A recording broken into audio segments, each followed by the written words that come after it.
Tirupattur SP அலுவலகத்தில் 5வது பெண் மாவட்ட காவல் கண்காணிப்பாளராக ஸ்ரேயா குப்தா பொறுப்பேற்றுக் கொண்டார். திருப்பத்தூர் மாவட்டமாக பிரிக்கப்பட்டதில் இருந்து இதுவரை 4 மாவட்ட காவல் கண்காணிப்பாளர்கள் பொறுப்பேற்று பணியாற்றினர்.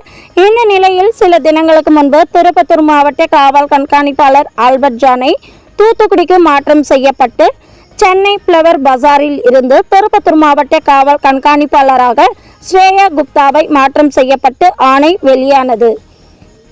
இதன் காரணமாக திருப்பத்தூர் மாவட்டத்தின் 5வது மாவட்ட காவல் கண்காணிப்பாளராக ஸ்ரேயா குப்தா திருப்பத்தூர் மாவட்ட காவல் கண்காணிப்பாளர் அலுவலகத்தில் திங்கட்கிழமையான இன்று காலை 10 மணி அளவில் பொறுப்பேற்றுக் கொண்டார்.